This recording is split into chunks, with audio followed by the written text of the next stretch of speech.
You walk into your kitchen at 2 in the morning for a glass of water, and you hear it. That tiny scratch behind the baseboard, that whisper of movement above the ceiling tile. You freeze. You already know what it is, and you already know what is coming next. The droppings in the pantry, the chewed corner of the cereal box, the smell that takes weeks to fade. $2. One Saturday, 3 days. That is all it takes to clear a house of mice, permanently, using one item sitting on the shelf at every hardware store in America. Not poison. Not the traps that snap your fingers. Not those plug-in gadgets that cost $40 and do nothing.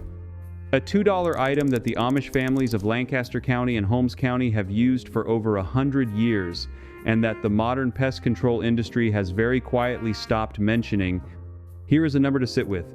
The average American homeowner pays an exterminator somewhere between $1,200 and $3,000 over 5 years.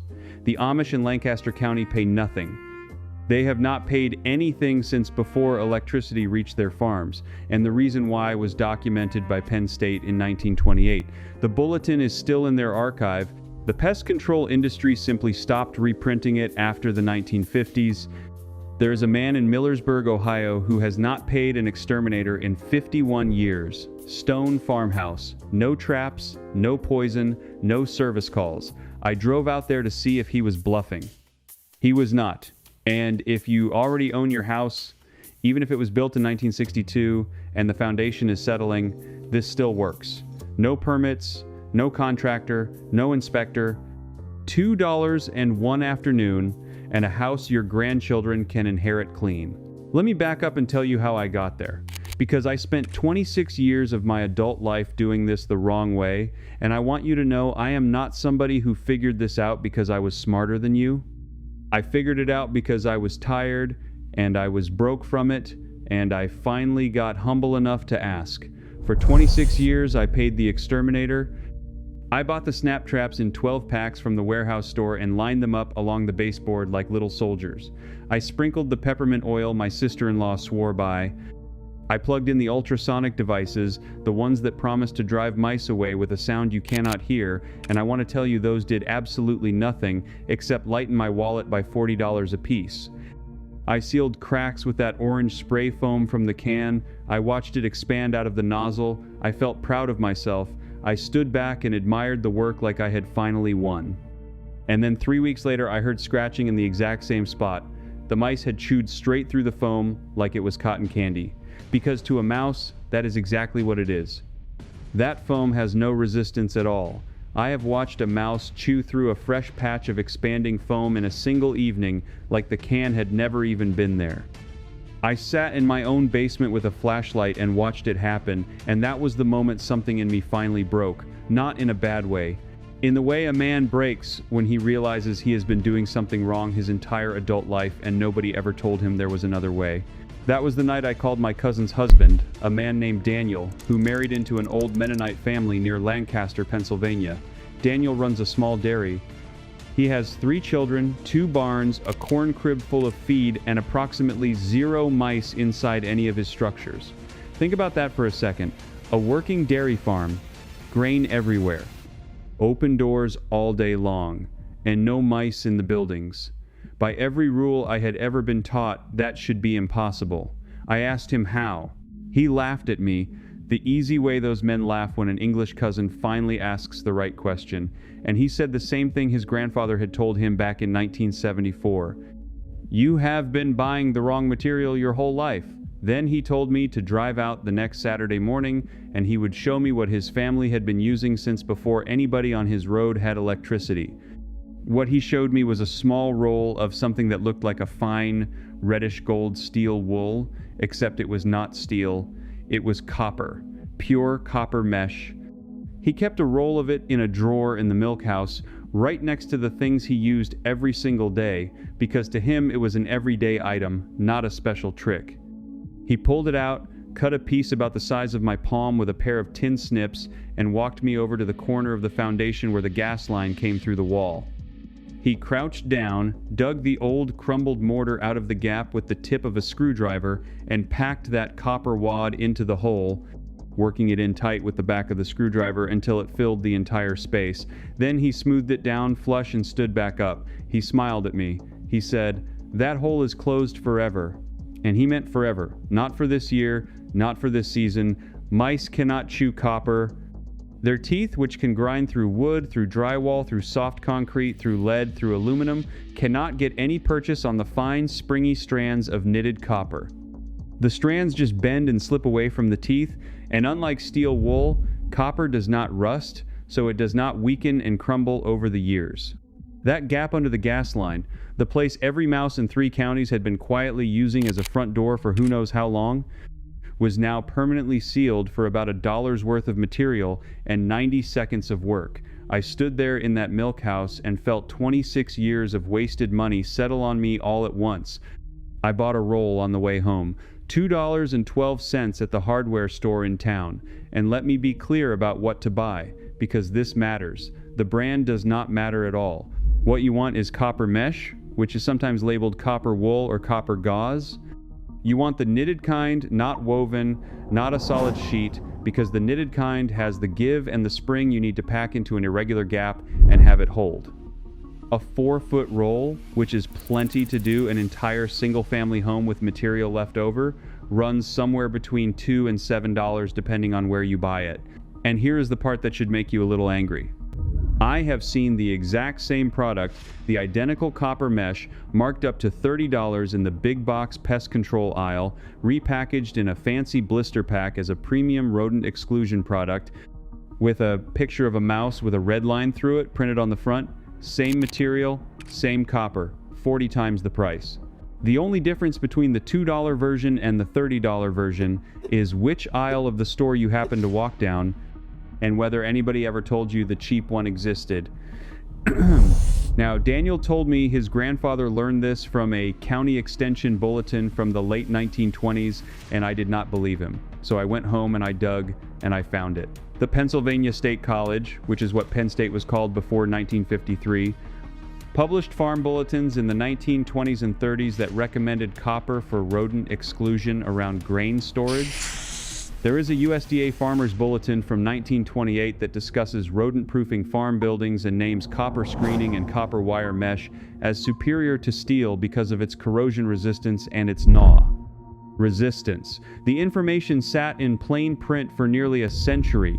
The Amish and the old Mennonite communities never stopped using it. The rest of America forgot. The document was never destroyed. It was just removed from the catalog. But sealing the holes is only the first move. Because if you have mice in your house right now, actively living there, breeding in your insulation, running your wall cavities at night, then sealing the holes alone does not get them out. It locks them in.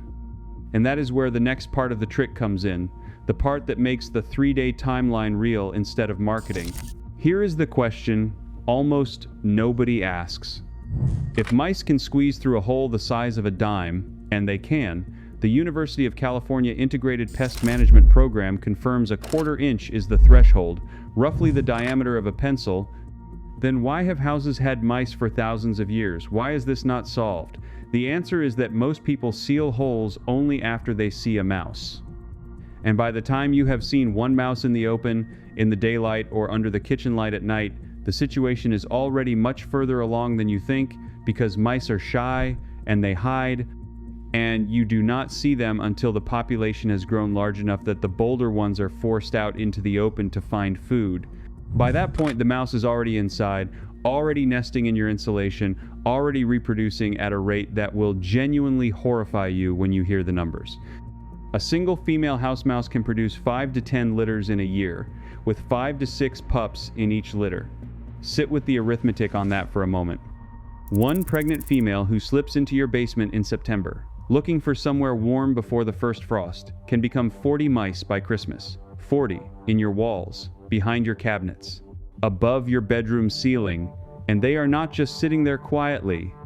They are gnawing on your electrical wiring, which is one of the leading suspected causes of house fires that get written off as electrical faults of unknown origin. They are urinating steadily in your insulation, soaking it, ruining its R value, leaving a smell that works its way into the house, and they are contaminating your pantry and your countertops with droppings. This is the one place I will tell you plainly that the professionals are right, and I am not going to soften it, because it is a real health matter.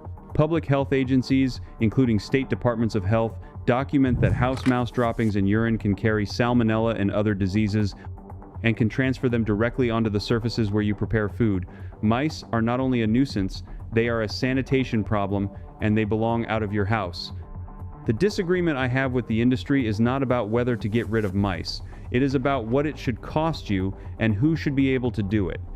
So, the Amish approach, the one Daniel's family has practiced for generations, treats the problem in two motions, never one. First motion, drive them out. Second motion, lock the door behind them. Most American homeowners do this in the wrong order, or they only ever do half of it. They seal holes without driving the mice out first, and they trap the colony inside. Or they kill a few with traps and poison without ever sealing the entry points, so a fresh wave walks in the following month through the same open doors. Half the method, done in the wrong order, is why the mice always seem to come back no matter what you try. You have to do both motions, and you have to do them in the right sequence.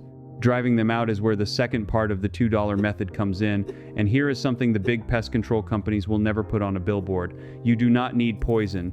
Poison creates dead mice inside your walls, and the smell of a decomposing mouse in a wall cavity lasts 6 to 10 weeks. I learned that the hard way one spring when my whole upstairs hallway smelled like a slaughterhouse for 2 months because a poison pellet had done its job too well, too deep inside the house. The exterminator shrugged and said, "That is just how it goes." He charged me $420 for that visit. $420 for a smell I had to live with until July. What Daniel showed me instead was so simple I felt embarrassed. Inside the house, in every spot where mice were active, under the kitchen sink, behind the refrigerator, in the back corner of the pantry, along the basement sill plate, you place small open containers of two materials. The first is peppermint essential oil on cotton balls. Real peppermint, not peppermint-scented air freshener. 5 to 10 drops per cotton ball. Mice strongly dislike the concentrated menthol in an enclosed space, and university extension programs have noted peppermint as a mild deterrent, but peppermint alone is not the trick. The second material is cayenne pepper, or red pepper flakes, about 1 tablespoon dusted along the runway. Mice travel the same paths every night, what researchers call runways, marked by the grease and oil from their fur and bellies. When they cross cayenne, the capsaicin gets on their paws and noses, and within hours they begin abandoning that runway. Within a day, they start looking for an exit.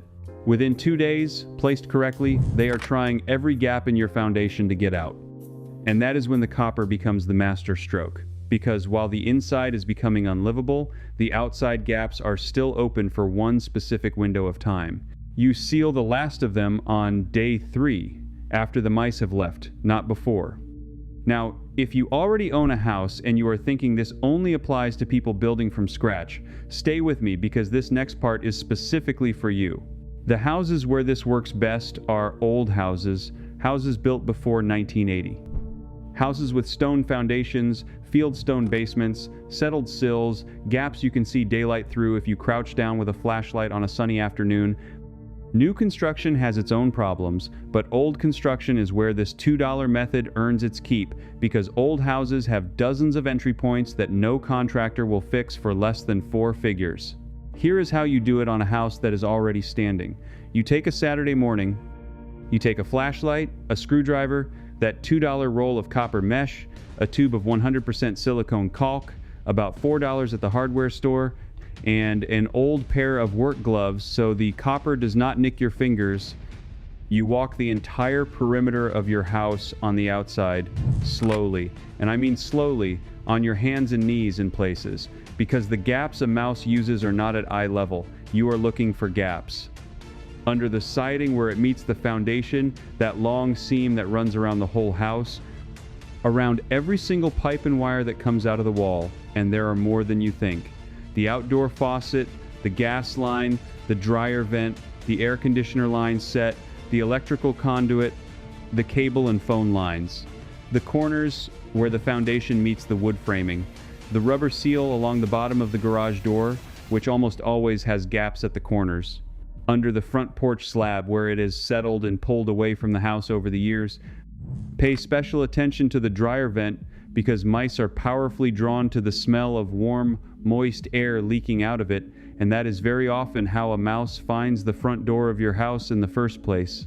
It follows the warm air to the source.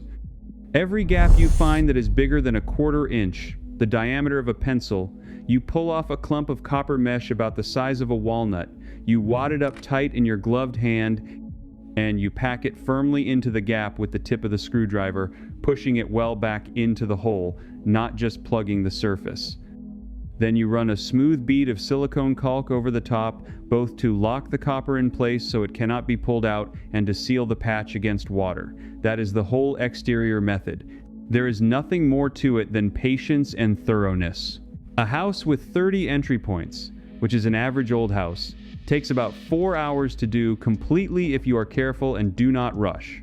4 hours, one Saturday, under $10 in materials.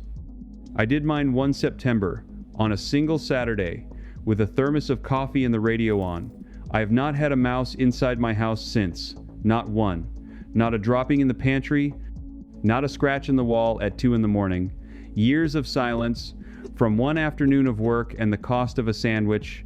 And here is why the copper specifically matters for old houses. Steel wool, which is what most videos and most blogs recommend, rusts.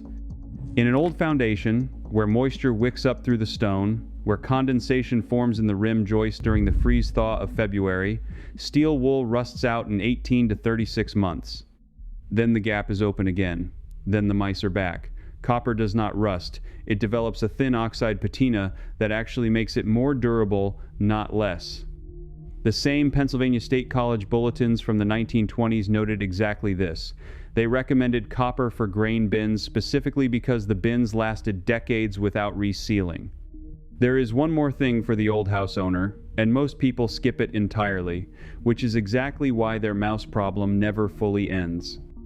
The bridge between your basement and your first floor, the rim joist, sometimes called the band joist, the wooden area right above the foundation where the floor framing sits down on the sill plate, is the mouse superhighway in nearly every single house built before 1980. Picture it. The floor of your house rests on a wooden frame, and that frame sits on top of the foundation wall, and where those two things meet, there are very often small gaps. The original builders never bothered to seal because they could not be seen and did not let in weather. But a mouse can. You can seal every exterior gap on the entire planet, do a perfect job on the outside of your house, and still hear scratching in the walls because a mouse that got in through one hole you missed down low will travel up through that rim joist and run the whole height of your house, from basement to attic, through the hollow insides of your walls, without ever once showing itself or crossing an outside wall again. The fix is the same copper and silicone applied from the basement side. You take your flashlight, you stand in the basement, you look up at the rim where the floor meets the foundation, and you go around the entire perimeter finding every gap, every notch where a pipe or wire passes through, every place daylight or a draft sneaks in, and you pack each one with copper and cap it with silicone exactly the way you did the outside. It is tedious. It takes another hour or two. The Amish never, ever skip it because they understand the house is a whole system, not just a set of outside walls. That single overlooked step, the rim joist, is a big part of why their houses stay clear for decades and ours go quiet for a season and then fill back up. There is a reason this got buried, and I want to be honest with you about it because it is not the dramatic version, it is not conspiracy, it is arithmetic. An exterminator who solves your mouse problem in 3 days for $2 in materials makes $2. An exterminator who comes back every quarter on a treatment plan makes around $1,400 a year from your house alone. Multiply that by every house on your street. The numbers tell you why the simple answers got quietly shelved, why the bulletins from the 1920s are not reprinted in glossy color brochures, why the word copper barely appears in the marketing materials of the largest national pest companies. The $2 fix is not buried because it fails. It is buried because it works too well to build a recurring business on Now, I want to give you the honest counter-argument, because I respect you enough not to pretend it does not exist. The professional pest control industry will tell you that home remedies like this are unreliable, that they work in some homes and fail in others, and that only licensed technicians with registered products can guarantee elimination. And here is the truth. They are partly right, and you deserve to know exactly when they are right. This method works very well in the large majority of single-family homes. But it is not magic, and there are specific situations where it will reduce a mouse population without fully eliminating it. There are 3 of them, and you need to know them. First, an active food source you have not addressed. An open bag of birdseed in the garage, a chewed cereal box left on the shelf, a dog food bin without a sealed lid. Second, a structural breach too big for the method to compensate for, a foundation crack wider than half an inch, a missing soffit, a chimney flashing pulled away from the brick. Third, an outside source you do not control, a neighbor's garage 12 feet away, a derelict outbuilding on the property line, a storm drain that backs into the crawl space. If any of those 3 are present, mice arrive faster than the deterrent can drive them out, and you have to fix the underlying condition first and then deploy the method. And to be very clear, if you have a heavy infestation, signs of disease, or you are immune compromised or have small children and you are not getting on top of it, there is no shame in calling a professional. The point of this video is not that you must never get help. The point is that you should not be sold a $400 recurring contract for a problem you can usually solve yourself for the price of a sandwich. So before I give you the final piece, the part that takes this from a sealing strategy to a true 3-day eviction, here is where everything I have gathered from Daniel and from these communities lives in one place. Every method, every material, every measurement from this channel is collected together in the description below in something called the Amish Home System. Now stay right here, because this is the part Daniel made me promise I would not forget, the part the original bulletin almost did not survive. It came from a single page in a 1936 mimeograph bulletin from what was then the New York State College of Agriculture at Cornell, a document I found referenced in a footnote in an obscure agricultural history paper, and then tracked down from there. The bulletin discussed something it called the bait station method, but not the way modern pest companies use that phrase today. The original 1936 version was not a poison station at all. It was the exact opposite. It was a draw-out station. And here is how it works, step by step, because the sequence is everything. On day 1, after you have found the runways inside your house, and you find them by looking for the small dark grease smudges along the baseboards, the faint dirty trails left by the oil in the mouse's fur as it brushes the wall night after night, the surest sign of an active path, you place small, open dishes of plain rolled oats with a little fat or grease mixed in to make them irresistible. No traps, no poison, nothing that hurts them. Just food, set out in the open, right in the runway, near the wall where they already travel. You do this for 2 full nights running, and you resist every urge to interfere. The mice eat freely and without fear. They carry the news back to the nest. They tell every other mouse in the colony exactly where the easy food is. And the entire population shifts its nightly routine to gather at those 2 or 3 predictable dishes. You are not killing a single one of them. You are doing something cleverer than that. You are consolidating them. You are gathering the whole scattered colony and concentrating it onto a few known points so that on the 3rd day you can act on all of them at once. On the morning of day 3, you remove every dish, all of them. Then you take those exact surfaces and you clean them with a mild bleach solution, about 3 tablespoons of bleach per gallon of water, which is the dilution that public health departments recommend for safely disinfecting after rodent activity, and which also wipes out the scent trail the mice have laid down. Then, in those exact same spots where the food used to be, the spots the entire colony now associates with dinner, you place the cayenne pepper and the peppermint cotton balls. That night, the mice come back expecting the easy meal that has been there for 2 days running. Instead, they find chemical warfare. Their primary feeding stations are now hostile and burning. Their familiar runways are contaminated and disinfected. And because you have spent the prior 2 days, while they were busy and happy eating oats, quietly sealing every exterior gap with copper and silicone, the doors they would normally escape through are already closed. They cannot get back to comfort, and they cannot get out the usual way. They look for any remaining gap, and they funnel out through the one you deliberately left open. That is the piece almost nobody knows. You leave one gap open, just one. You pick a low-traffic spot, a basement window well, an old crawlspace vent, and you leave it unsealed for the first 72 hours. The cayenne and peppermint inside drive the mice toward that single exit, and the sealed perimeter prevents them from finding any other way out. On the morning of day 4, after the activity has gone quiet, after you check the runways and find no fresh droppings, no fresh grease marks, no scratching in the night, you seal that final gap with copper and silicone. The eviction is complete, the colony is gone, the house is yours again. The whole operation, copper, silicone, peppermint, cayenne, oats, runs under $15 for a typical home. The labor is 1 Saturday and 3 evenings, and the result lasts for decades if you do it right. The man in Millersburg did this once in 1973 after his wife found droppings in the flour bin, and he never needed to do it again. The 1936 Cornell bulletin dropped out of circulation sometime in the 1950s, around the same time the warfarin-based poisons came onto the consumer market. The bait station idea got rebranded by the chemical companies, the same name, the opposite meaning. The original draw-out method, the one that uses food to gather and then deterrent to expel, was simply not profitable enough to keep teaching. The Amish never got the notice that it was being retired. They just kept doing it, and now you know what they were doing. So tonight, if you hear that scratch behind the baseboard at 2 in the morning, you do not have to feel that drop in your stomach anymore. You know what to buy, you know what to do. You know it costs $2 in 1 Saturday.